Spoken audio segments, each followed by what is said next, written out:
Hallo miteinander, ich bin Nadine und heute möchte ich gerne mit euch über den Minimize reden.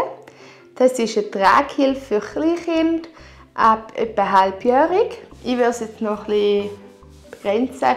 Und zwar würde ich sagen, ich würde erst Kinder einsetzen, die wirklich gut und selbstständig sitzen können. Ja, die Montage der Minimize ist mega einfach. Man kann es so über die Schulter nehmen und dann kann man unter den Armen auf beiden Seiten einen Clip machen. Und auch vorne bei der Brust hat es noch einen Clip.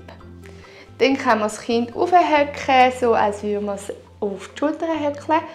Und dann kann man beim Kind um den Bauch noch einen Clip machen. Bei beiden Seiten um die Beine kann man zuerst einen Klettverschluss machen und dann ebenfalls noch einen Clip machen.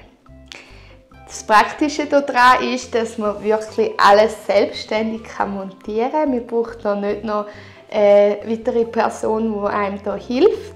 Das finde ich mega cool. Ja.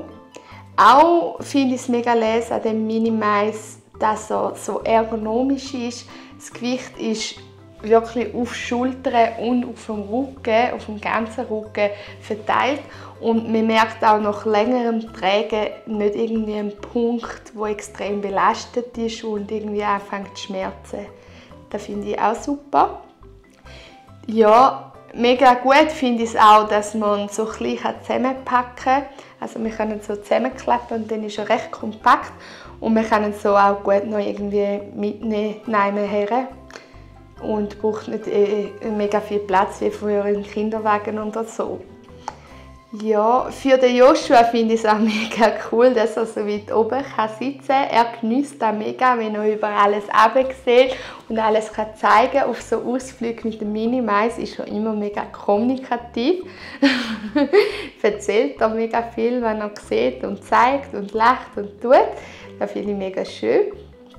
Ja, als ein Nachteil sehe ich, dass man mit dem Minimize nur wirklich auch einen Rucksack vom Minimize dazu anlegen kann und nicht so einen gewohnten Rucksack, den man schon daheim hat.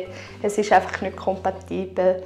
Und das finde ich jetzt ein bisschen mühsam, aber ja, man kann nicht alles haben.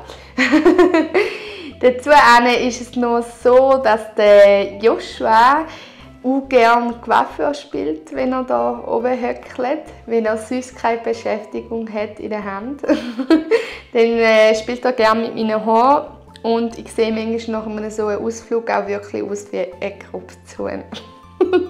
Nein, aber darum gebe ich ihm auch gerne einfach etwas in die Hände, irgendeine Beschäftigung, ein Büchlein oder ein Auto oder so. Und dann kann er sich auch tiptop beschäftigen. Oder eben auch, wenn man irgendwo durchläuft, wo er noch nie war und leise Sachen sieht und überall zeigt, dann findet er es auch mega cool. Ja, also jetzt wünsche ich euch mega viel Spaß beim selber Ausprobieren von dem Minimize. Wenn ihr noch irgendwelche Punkte zu erwähnen, dürfen ihr da gerne in die Kommentare schreiben. Wenn ihr auch Fragen noch sonst habt, dürfen ihr natürlich auch. In dem Fall, macht's gut. Tschüss miteinander.